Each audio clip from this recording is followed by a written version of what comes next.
Ladies and gentlemen, good day and welcome to Polycab India Limited Q3FY22 Earnings Conference call. As a reminder, all participants' lines will be in listen-only mode, and there will be an opportunity for you to ask questions after the presentation concludes.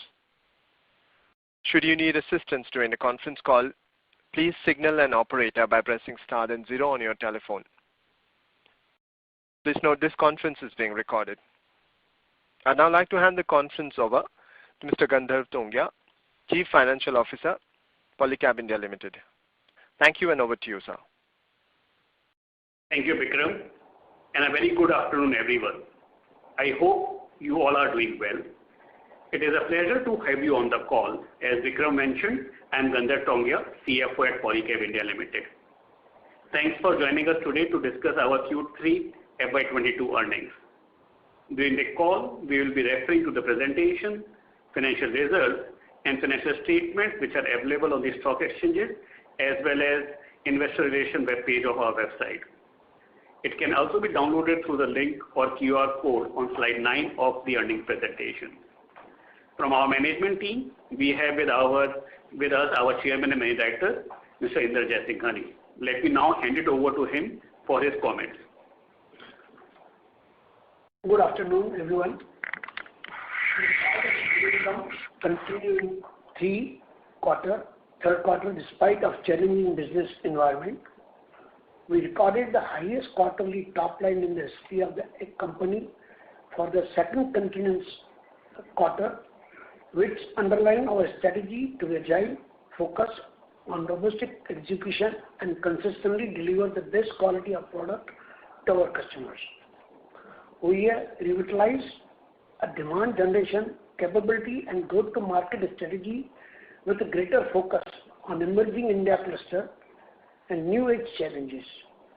We also commenced work on the developing a robust ESG framework that will align us with the best global standard and serve guidelines principle for sustainable business practices.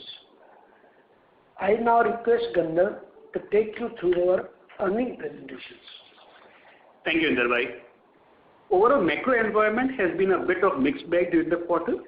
We saw healthy demand in our B2B categories as well as institutional business on the back of an uptick in private capex.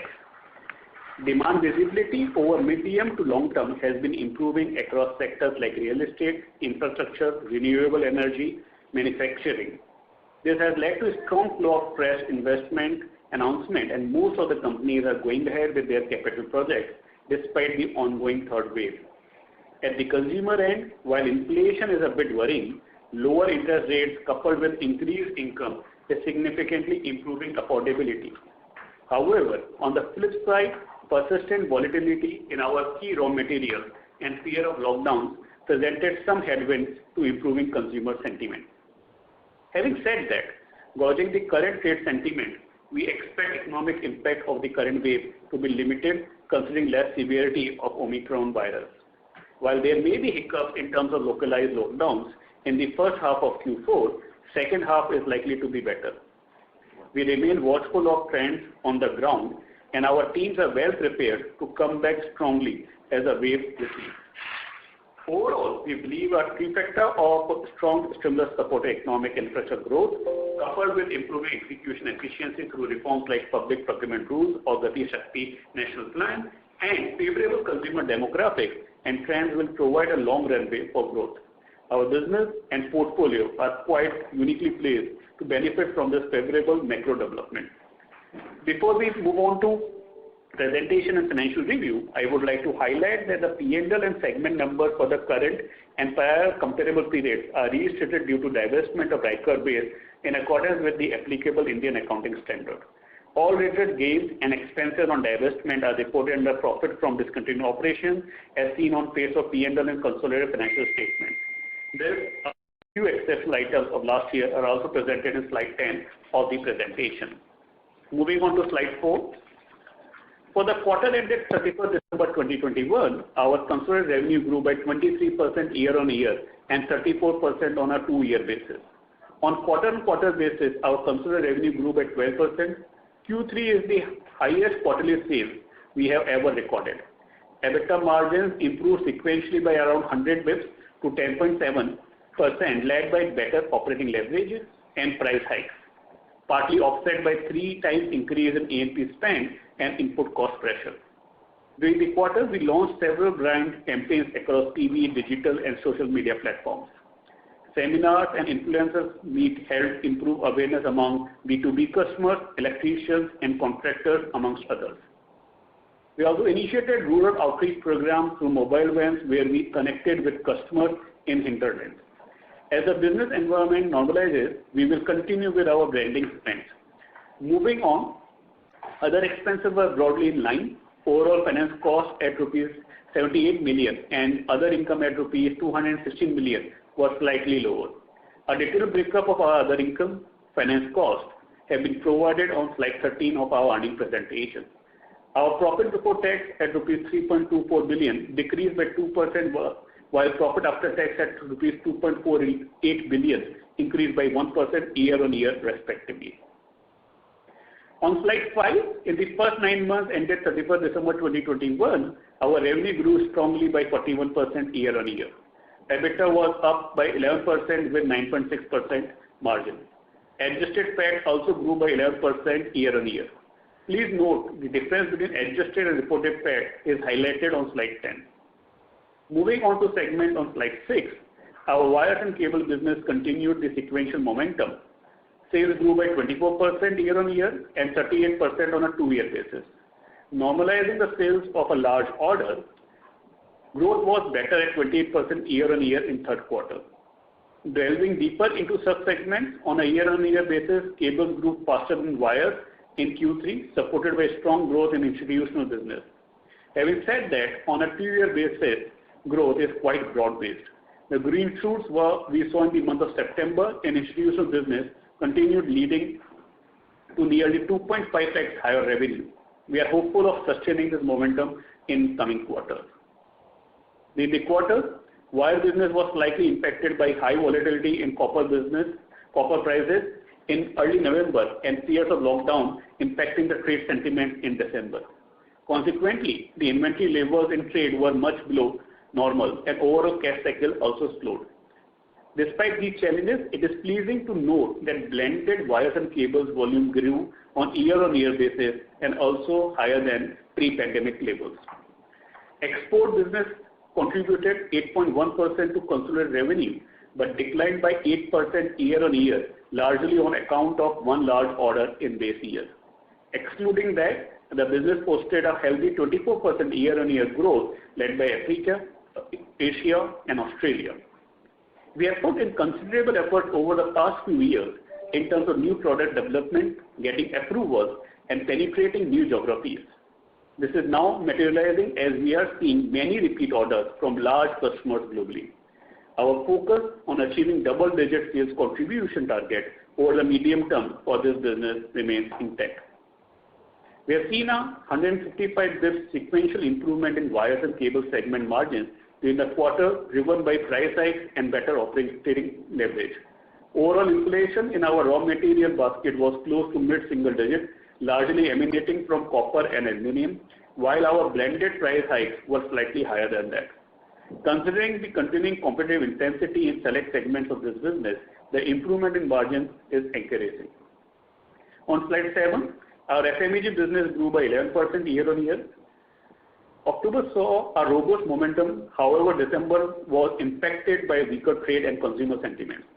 Having said that, on pre-pandemic Q3 FY20, the sales are up by a healthy 57%, and market share gains continued across categories. Fans had a slightly subdued quarter, however, growth in lights, pumps, and conduit pipes business remained healthy. Switchgear and solar continue to witness strong demand. Our deep dive initiatives on widening distribution network has started delivering tangible benefits. Work on portfolio optimization, brand architecture, and augmenting influencer management program is also progressing well. We have started clocking sales from e-commerce channel, and we expect to ramp it up significantly over next few years. Profitability in this business has been a bit volatile in recent past. but this is largely because of a blend of external factors like unprecedented commodity inflation, demand disruption, coupled with a lot of internal changes in terms of creating the right team, right infrastructure, right BTM strategy, brand investment, etc., which aligns with our aspirations. We strongly believe this alignment is necessary to achieve the next leg of profitable growth in FMEG, which gets us to the podium. On slide 8, other segment, which largely comprises of our strategic EPC business, witnessed a 21% year-on-year increase in revenue to rupees 745 million. EBIT stood at rupees 106 million, up 24% on year-on-year basis. While many of you may know, but just for the benefit of everyone, I would like to highlight that during the quarter, we divested our entire stake in Riker Base, which was our wholly owned subsidiary, for an enterprise value of rupees 3.23 billion. Riker played a strategic role in providing us high-quality copper rods, which are an input for manufacturing of wires and cables. It started as a JV, but we had subsequently acquired the balance 50% stake when the other partner decided to exit. Consequently, the capacity became quite overwhelming and we couldn't fully utilize this state-of-the-art facility with our own internal requirements.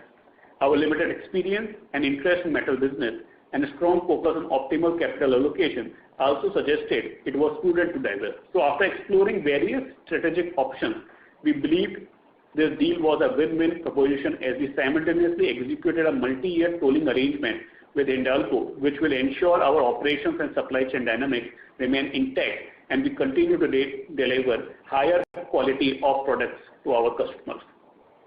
Consequent to this transaction, we have also withdrawn the copper segment.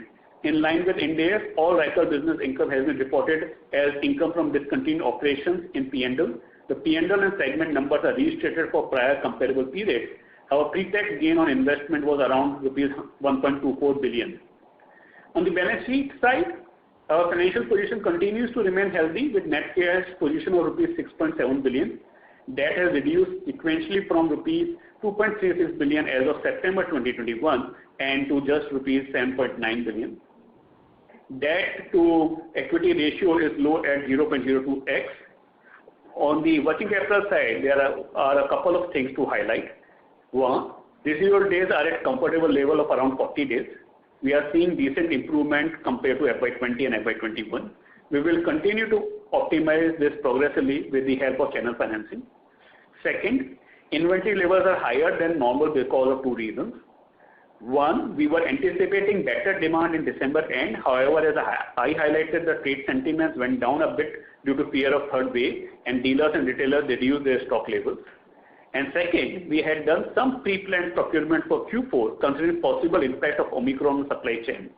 Having said that, we are calibrating our plans based on market demand and inventory levels should normalize by next month. As part of transformation project, we are bolstering our organization structure with great talent across levels and business.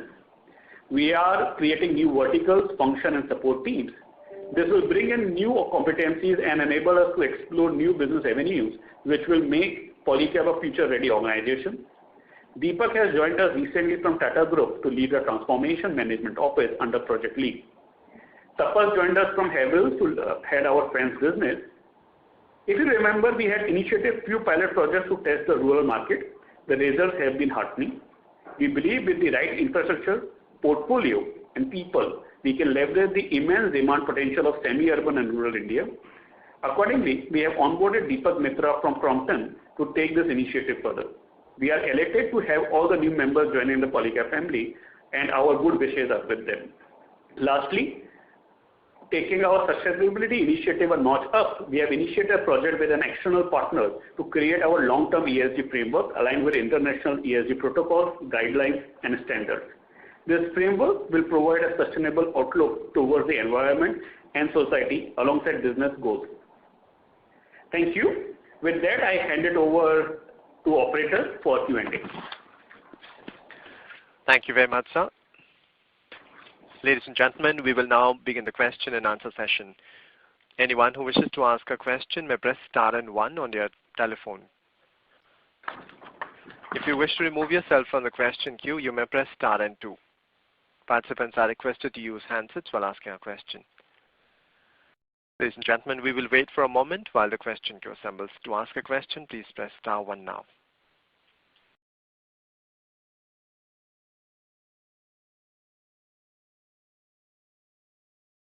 We have a first question from the line of Ravi Swaminathan from Spark Capital. Please go ahead. Hi, sir. Good afternoon. Sir, my first question is with respect to the volume-value mix. So what kind of volume growth we had seen either during the third quarter or nine-month number? If you can give that, it will be great. I know multiple products are there, but if you can give a broad sense, it will be great, sir. Thanks, Ravi, for your question. As you can see, there is a significant amount of growth in value.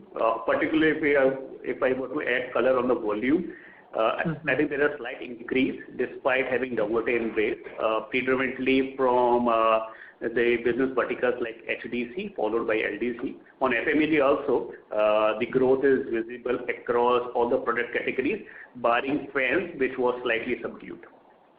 Okay. So volume growth might have been kind of mid-single digit or high single digit, or how is it? So, yeah, I would say that most of it is because of volume, most of it is because of value, and only part of it is because of volume. And within that, HDC is leading the pack, followed by the other businesses, cable and wire. Got it, sir. Got it. And in terms of, say, the demand from, if you can give some color on real estate-led demand, infra-led demand, more color on that, and also urban-rural, the how demand is, demand for wires, how it is. So if you can give a broad thought process, that will be great, sir. Yeah. Let me split into two or three broad components. Let me talk about first the typical B2B business. As you would know that in first couple of quarters, overall demand from the institutional side was slightly subdued.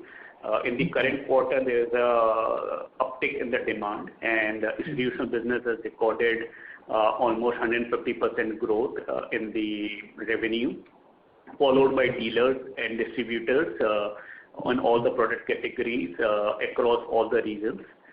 If I give you color on the exports business, there is, of course, an element of repeat order, but if I remove Dangote from the base, there is overall growth of 24%. And Dangote also, if I'm not wrong, in the last year, December, in the base quarter, it had almost $20 million of contribution to the top line, and this the current quarter also there's a $10 million contribution. Wires, I would say, is slightly less impressive than a typical B2B business in the current quarter. And on the FMEG side, across all the regions, all the product categories, there is a growth, barring fans, which is slightly subdued. Fan now contributes almost 35% to our FMEG top line, followed by lighting and lume, which would be roughly around 30%. And switchgear would be around 10-15%, followed by pipe and fitting, which would be around 10-12%.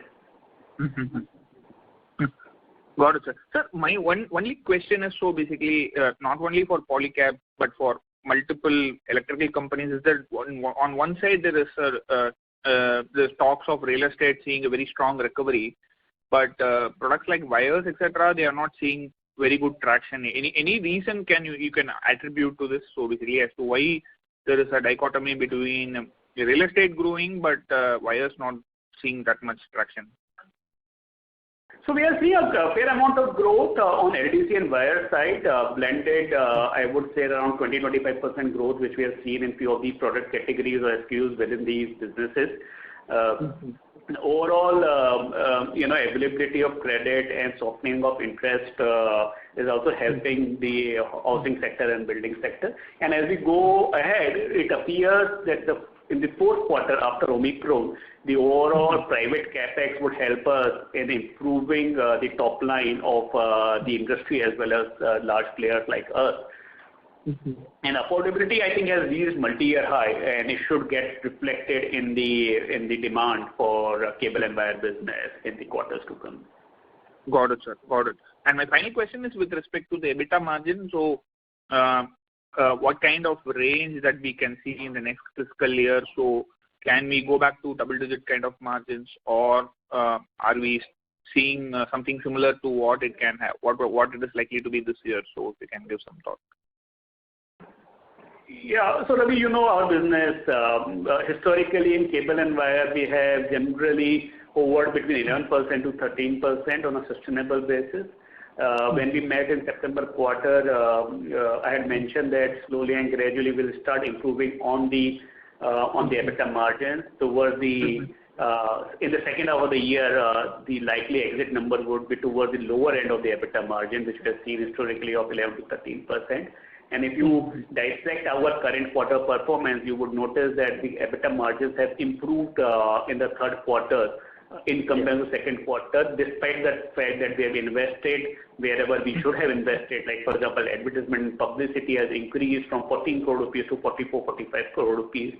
At this stage, it seems that next year margins would be better than what we have seen in the current quarter. But at the same time, I would like to be cognizant of the fact that pandemic is still not over. If there is another wave of pandemic and it has significant impact on the business, it could adversely impact the margins. But by and large, at this stage, it seems that we should be able to have better margins in the years to come, including the next financial year.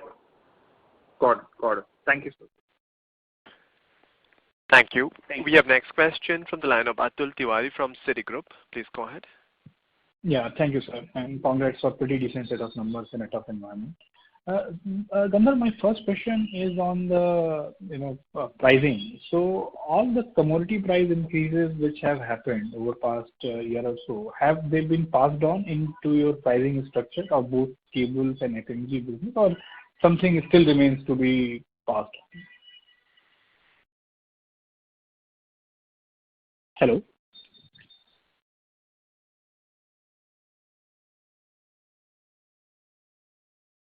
Hello? Gentlemen from the management, this is the operator, so we're unable to hear you.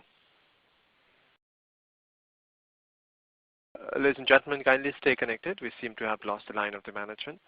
We'll be reconnecting the line. Please stay connected. Thank you.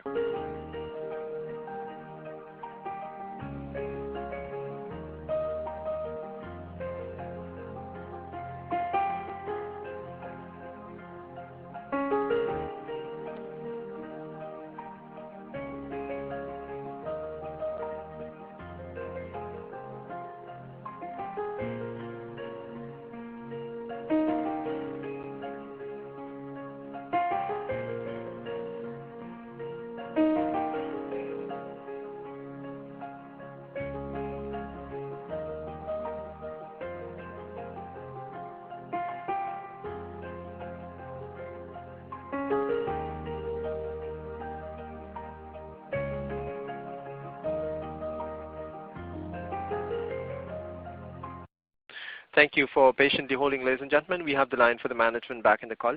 Sir, you may proceed. Thank you. Sincere apologies, Atul and the other attendees. Somehow we lost the connection. Atul, thanks a lot for your kind words. I think you wanted to know on the pricing side of it. What I was saying is in our business on the B2B side, predominantly on the distribution business, we revise our prices generally on monthly rest after considering two variables. One is changes in metal prices, copper and aluminum. Second is change in the foreign exchange rate, USD INR, and this is what we have done in the current quarter as well. On the other side of the business, which is institutional and exports, we generally do it on back-to-back basis. As you can see, between second quarter and third quarter, there is almost 70 basis point improvement in contribution margin, which means that we have been able to increase the prices slightly more than the actual increase in the raw material cost at the product basket level. And as I mentioned to Ravi a while back, we believe that in quarters to come, we should be able to improve our margin slowly and gradually. So I mean, would it be the right characterization to say that most of the commodity price hikes have already been passed on, and from here on, whatever price hikes you take, it will kind of trickle down to the margin number, and we will get to the more normal, 11 to 12% kind of margin. Is that a right representation or? Yeah, I would like to just add one element to your understanding that in our business, the input cost is not constant. It undergoes a change multiple times in a year, as you know, because copper and aluminum is traded on LME, and that is where it is a moving price. But generally, from your understanding point of view, give and take a few basis points here and there, we believe that we should be able to pass on the increase in cost of input cost to our end customer, and slowly and gradually we should be able to improve on margins both at contribution level as well as EBITDA level. And slightly on a long-term view, you know this already, Atul, that we are working on Project Leap with the help of Boston Consulting Group, and there are several enablers which are in place. Once those levers are used, we should be able to improve profitability both for B2B and B2C. However, it will take a while to fully achieve the true potential of these levers. Okay, and my second question is on the channel. So how many dealers and distributors you would have currently on cable and wire side and on SME side, and what proportion of those are currently covered under channel financing scheme, and how many or how much more can be potentially covered under channel financing? Okay. Give and take some numbers, we are around 4,100 dealers and distributors in our family. 50% of them are on FMEG. In terms of value, advance plus channel finances put together in cable and wire, we would be around 70% of our top line. And in FMEG this year, it has improved reasonably well, and we are in late 40s or almost just shy of 50%.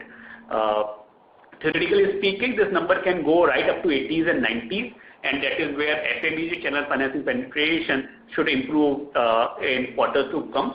And there's upside which is possible in cable and wire business as well.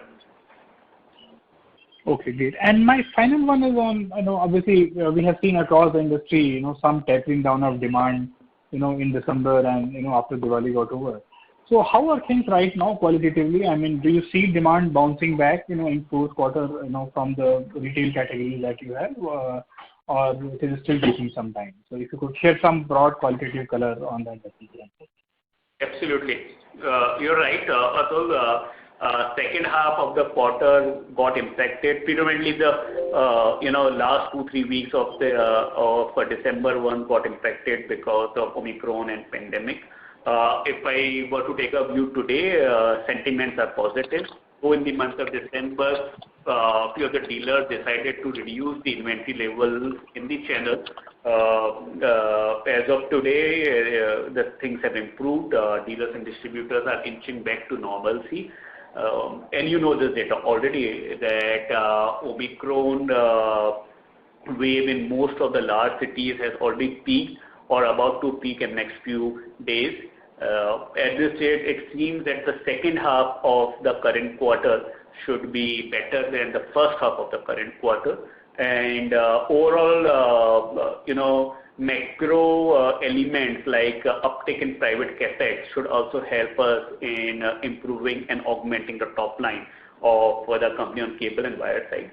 On the B2C side as well as on dealer distribution, any which ways we are focusing in improving our presence in all the addressable markets, adding our dealers and distributors, and all these initiatives should also help us in improving the top line. So to answer your question, the sentiment got impacted in the month of December adversely a bit, but as of now things have started improving. Okay, thank you. That helps. Thank you. Thank you. We have next question from the line of Aditya Bagul from Tata Mutual Fund. Please go ahead. Thank you. Good evening, Gandharv and team, and congratulations on a good set of numbers amid challenging times. Gandharv, a couple of questions from my end. Firstly, with regards to the B2B business, right, we've seen a sharp recovery. Can you help us understand what are some of these end user industries that are driving this growth? And what is your outlook over a period of the next 1 year, especially when it comes to the B2B part? Thanks, Aditya. Thanks a lot for your kind words, and great to see you on the call joining from another company. On the B2B side, as I mentioned a while back, predominantly the improvement in the demand is emanating from private capex.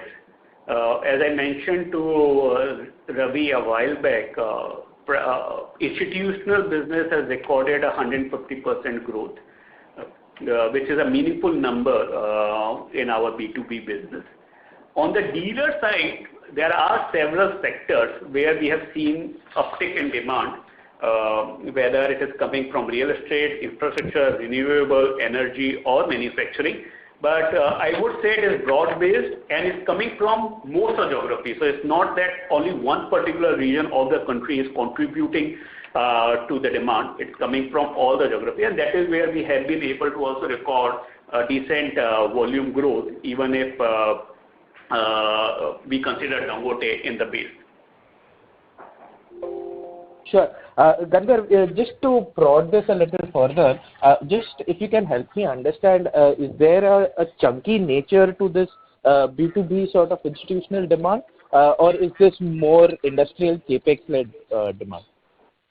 There is no particular one industry or sector which is contributing to this demand. I would say it is broadly broad-based.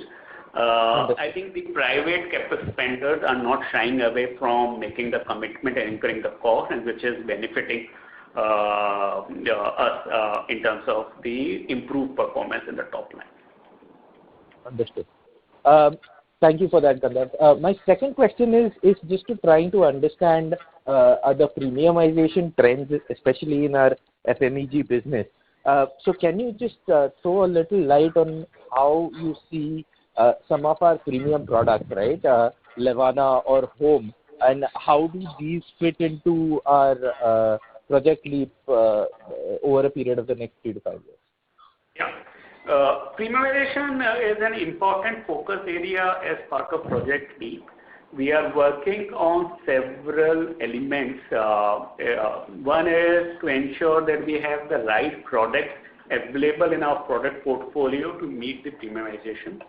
Second is we should have right GTM and dealers and distributors who can cater to the end demand or end consumer.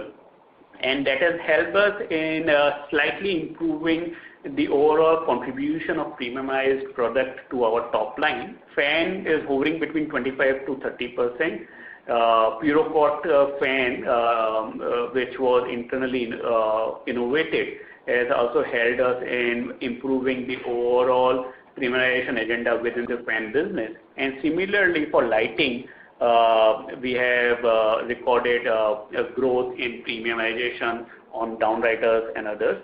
Home, Sylvan and Smart, these are the areas where we are still working. I would expect that in the next fiscal, and that in the second half of the next fiscal, we should have some meaningful numbers coming to our P&L through Home and Sylvan and IoT, and that remains a focus area for us. Overall, the idea is to have a balance of premiumization as well as regular products, so that we have right EBITDA and EBIT margins in the B2C businesses, and we are able to improve the margins from the current levels to almost 12% by FY26. Understood. Thank you so much for those answers, Gandharv, and best of luck to you and the team for the ensuing quarters. Thank you very much. Thank you. We have next question from the line of Nitin Arora from Axis Mutual Fund. Please go ahead. Just first question on the demand side, so you stated that value growth is also the large proportion. Large can be 99% as well. But just talking in the last 2 quarters, last quarter on a base of 5% decline, we did 44% growth, and the copper prices were up roughly 40-45%.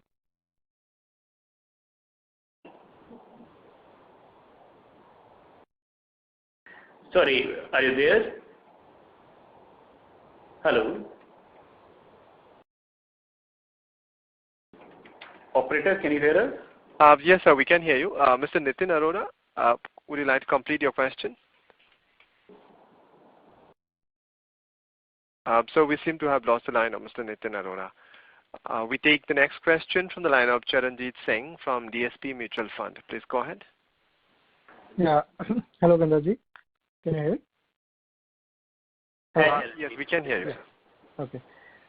So if you can just help us understand one in terms of the quantum of price hike, exactly how much you would have taken in cables and wires, and if you have to look at from a 9 months perspective, volume growth in cables and wires, what it was, if you can give the figures here.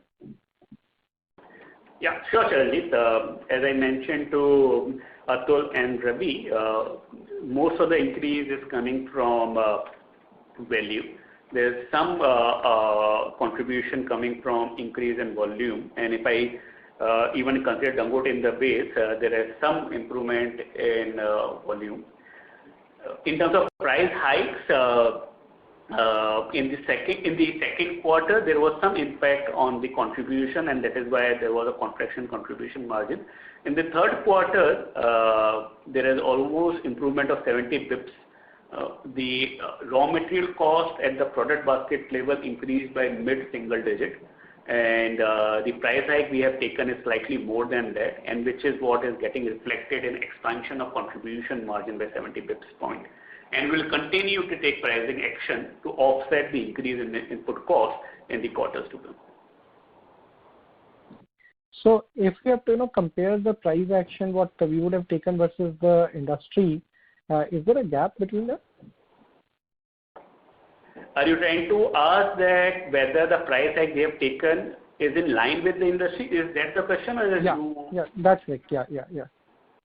In all fairness, we are the largest manufacturer of cable and wires in the country. We are the market leader, price leader, and of course the quality leader.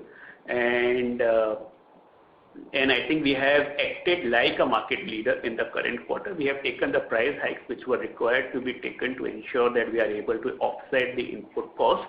It's quite possible few of the market participants have followed what we have done.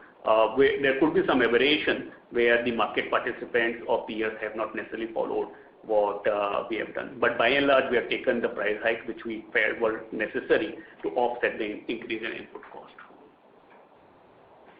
Okay. So just another question on the volume growth perspective. So as we are entering into Q4, generally it is more infrastructure, construction heavy, and even from next year perspective, there is a thought process that maybe the activity on the government infrastructure side should continue to remain strong. So any thoughts, what is the kind of volume growth which you could see in cables and wire side separately? So Charanjit, you know us, we don't give guidance on future performance.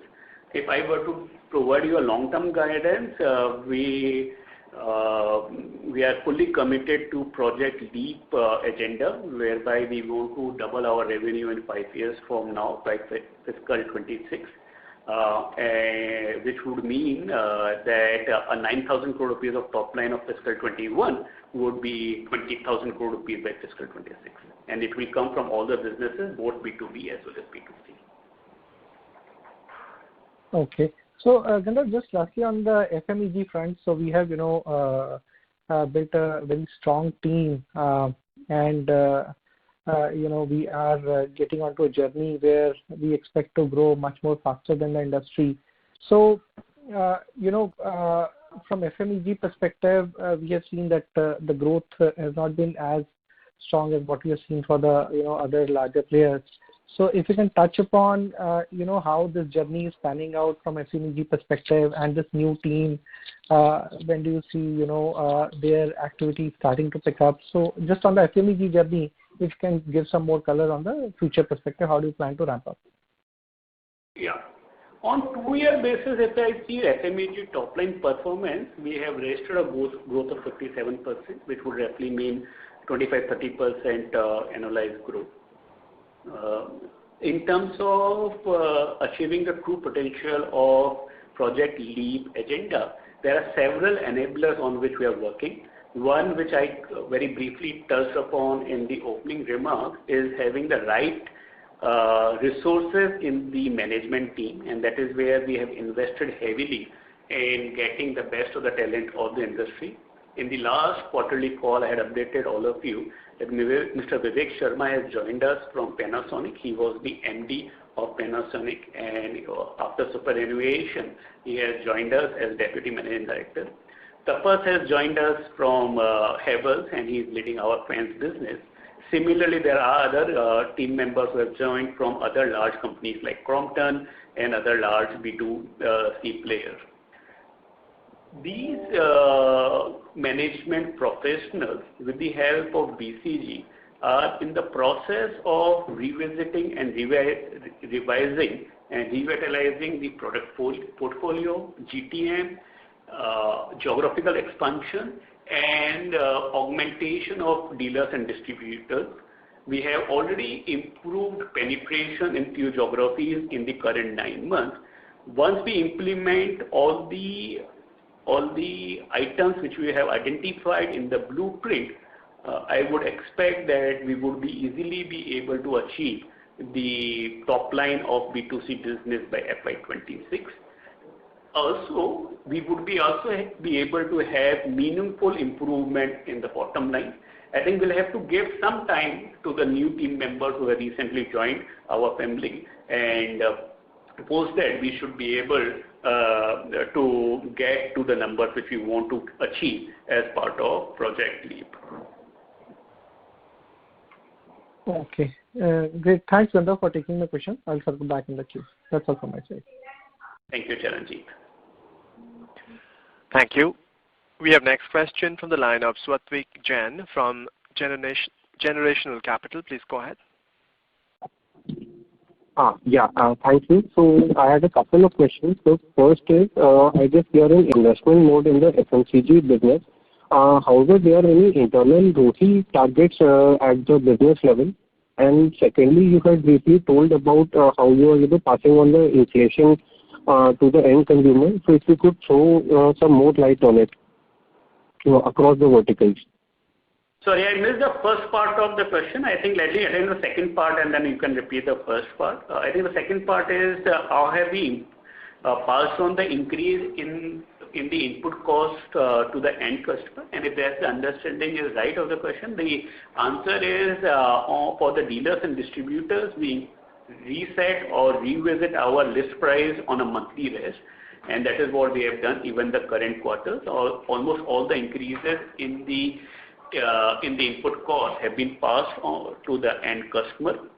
For the exports as well as institutional businesses generally on back-to-back basis, and that is where we have been able to pass on the input cost increase as well to the counterparty or to our customer. If that answers your second part of the question, I would request you to just repeat the first part. Yeah, that was helpful. The first part was basically, so we get that the FMEG business that is in a scale-up mode. Internal return on capital employed targets at the FMEG level as such. Yeah, I think you're trying to understand our ROCE target for the FMEG business. If there's a correct understanding, objective is to improve profitability for all the businesses as well as have better capital allocation, including for FMEG or B2C business. As of now, as you know, there are two levers to improve ROCE. One is better profitability and second is better capital allocation. As far as better profitability is concerned, we are targeting to get to around 12% of margins by FY26, and we are taking all the required steps to achieve that. The second is on capital allocation. Slowly and gradually we are increase the utilization of our factories in FMEG as well as in cable and wire. If I were to illustrate this with the help of one example is fan business, where our existing facility is almost being fully utilized. And we are in the process of setting up another facility which should be operational sometime in the first quarter of the next fiscal. And that will also help us in augmenting the top line as well as the profitability. So we'll continue to make efforts to improve the profitability of the B2C business and ensure that our assets are sweated to get better returns. Sure, sir. That was helpful. All the best for the future. Thank you, Satwik. Thank you. We have next question from the line of Devansh Nigotia from SIMPL. Please go ahead. Yes, sir. Thanks for the opportunity. It might be a repetitive question, but when you're looking at the real estate demand, and against that, when you're looking at the demand from real estate ancillaries like fan lighting and retail wiring, it doesn't add up. So if you can help us understand, how does this lead and lag effect play out? Because ideally, is it that currently the existing inventory in real estate is being sold and the new construction is yet to pick up in a big way? So if you could just share your thought process of how is it your interaction with the customers and how is actually the demand shaping up? Yeah, sure, Devansh. As you have noticed that in all the businesses we have recorded a significant amount of growth in cable and wire as well as in FMEG. FMEG on a 2-year basis has recorded a 57% of growth in top line, and similar numbers are there in cable and wire businesses. Of course, the percentages are different because of higher base. So I would not say that we are not able to see an uptick in demand or there is a disconnect between the real estate revival as well as growth in our sector.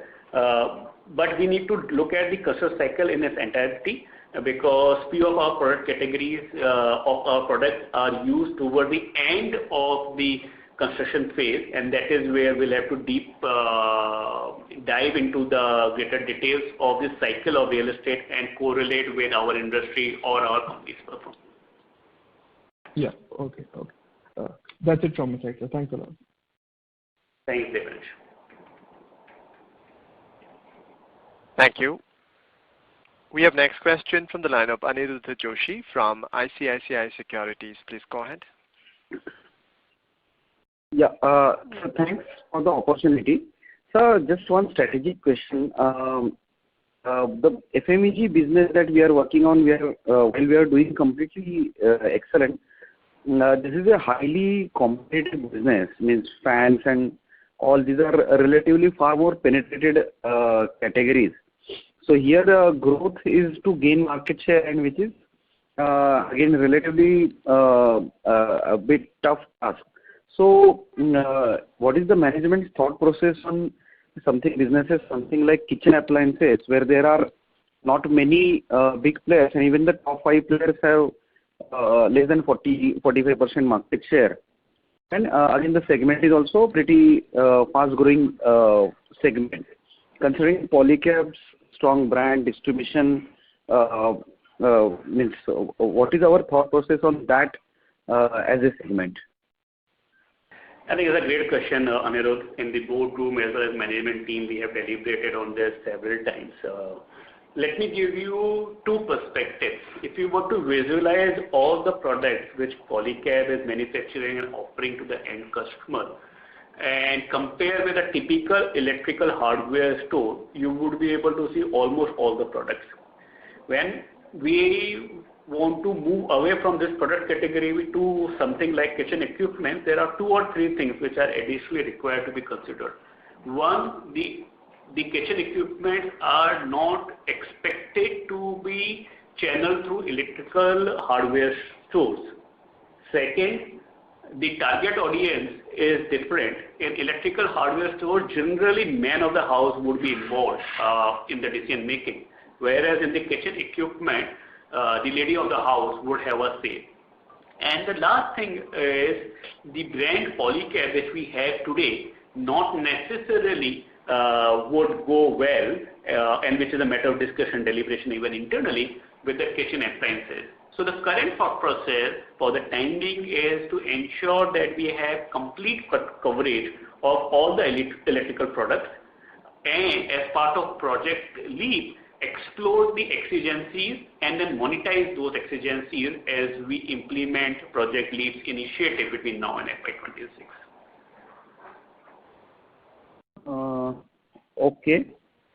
Okay. And what are the products, if you can say, that we would be focusing on in FMCG apart from fans and maybe geysers? So we have several FMEG products already available. We have fans and water heaters. We have light and lume. We have switches and switchgears. We have conduit pipes. We have a bit of agro. And there are some adjacencies which are being explored, but nothing on the kitchen equipment side as of now. Okay, and about air coolers or irons, etc., those kind of products, or any means most of the other companies are not even in kitchen appliances, but still continue to sell these products. So, any plans on completing this portfolio? So there are some products which are available in the product category which you mentioned. But as I mentioned that these are adjacencies and these are being explored and we'll continue to do that. But if you go back to my earlier comment, the idea is to first cover all the electrical products and then explore if at all we have to go beyond electrical products. Okay. So last question. You said in the opening speech that multiple new professionals have joined the company. So what are the key KRAs that they will be working on over next 2 to 3 years? So is it minimum 1 to 2% market share gain in each of the product categories that we are working on, or is it improvement in the profitability margins, or means what are the basically 3 to 4 key regions on which they would be focusing mainly their time and investments? The new professionals who have joined the organization as well as the current leadership team is totally focused on only one initiative or agenda, which is Project Leap. The objective is to achieve 20,000 crore rupees of top line, improvement in profitability, and there are several enablers to achieve this vision.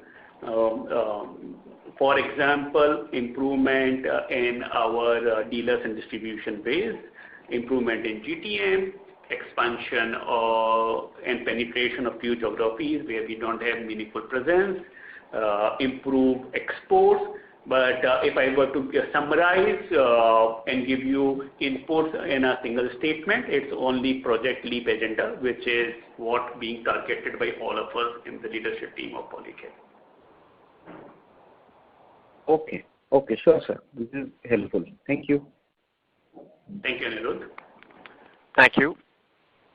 We have next question from the line of Srinidhi Karlekar from HSBC. Please go ahead. Yeah, hi. Thank you for the opportunity.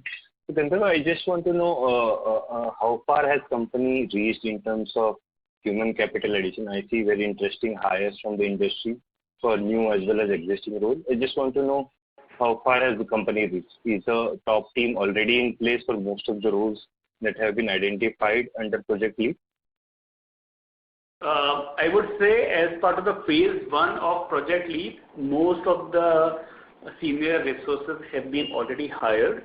I do not think that at this stage under the phase 1 we need to do any additional significant hiring for the top leadership. However, having said that, at the middle level and lower level, we'll continue to make investment and that is required for initiatives like increase in overall dealers and distributors, further penetrating the geographies where we don't have meaningful presence, and so on and so forth. Right.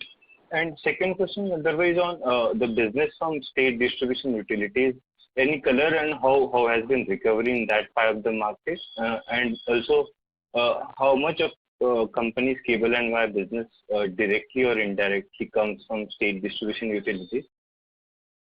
We don't directly deal with government entities, generally speaking. Government's contribution to our top line directly would be less than 2.5%.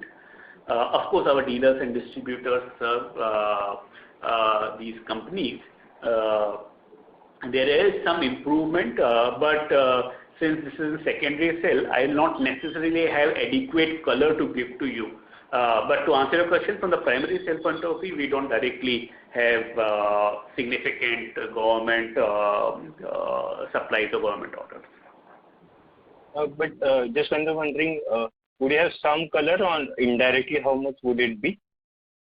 I think there is some improvement over the period, but since it is secondary, it's difficult to give you a precise color. But generally speaking, power distribution reforms have helped and will continue to help us in improving the demand at the industry level. Fair enough. Thank you for answering my question and all the very best. Thank you, Srinidhi. Thank you. As there are no further questions, I would now like to hand the conference over to Mr. Gandharv Tongia for closing comments. Over to you, sir. Thank you everyone for taking out time and attending this call. In case if there are any unanswered questions, please write to us at investor.relations@polycab.com, and we would be extremely pleased to attend your queries and provide you clarification. Stay safe and take care. Bye-bye. Thank you very much, sir. Ladies and gentlemen, on behalf of Polycab India Limited, that concludes this conference call. Thank you for joining with us. You may now disconnect your lines.